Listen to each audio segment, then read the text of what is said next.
So I had a really lovely day in Maryland yesterday, but now it's the morning of day 2 and I'm off to explore more, starting with Perrigo Winery. This started out as sort of a weekend house. We were experimenting with different vines because we both enjoyed good wine and we were trying to see what could grow here. And we found that the soils on this property worked really well. We kind of looked at each other and said, well, why not? We planted the first vineyard here, and that was in 2002. They all have different characteristics based on how the sun hits it, how it catches the breezes coming off of the Patuxent River. Today we'll try the medal winners, if that's okay with you. We'll try the Chardonnay, Raisin, and the Cab Franc. So this is your most highly awarded wine? This is the most highly awarded wine from the 2011 vintage. We just won a silver medal for this at the Maryland Governor's Cup. Yeah, some people ask if it's actually aged in oak at all. Very light, actually. I can see it's very drinkable. It's got a lot of fruit to it, not too heavy on the oak. Perhaps a very, very slight butterscotch finish. A Maryland-style crab cake would be delicious with it.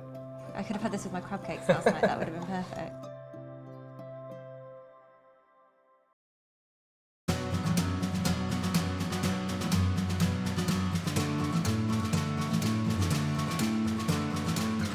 This is actually considered the birthplace of railroading in the Western Hemisphere.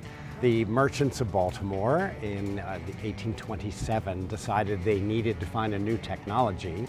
And actually Baltimore is the westernmost port on the east coast of the United States. And of course the target was to get to the freight and the goods in the midsection of the United States. So how did they get their technology? Did they perhaps look to Britain for the model for that?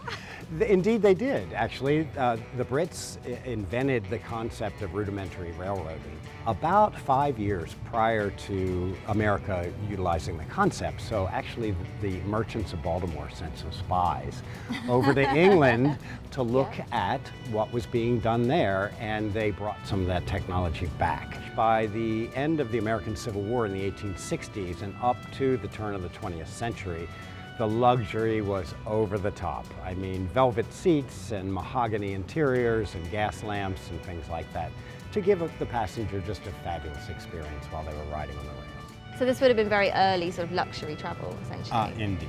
We have a fantastic roundhouse, a beautiful building, a piece of industrial architecture that you can't find anywhere else in the world. And we have an amazing collection of locomotives and cars. In fact, it's the oldest, most comprehensive, and most historic American collection in the world. Wow, so if people want to find out about the American Railroad, this really is the place for them to come. This is ground zero for American Railroad.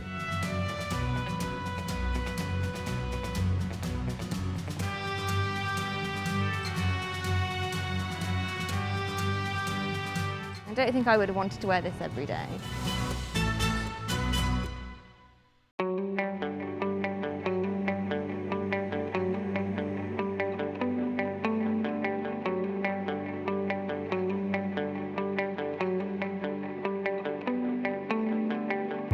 We've got Fort McHenry off to our right, folks, and this is where the alerts rang out throughout the town just after noon on September 12th, 1814. That's when Baltimore realized that the British were attacking Baltimore Harbor.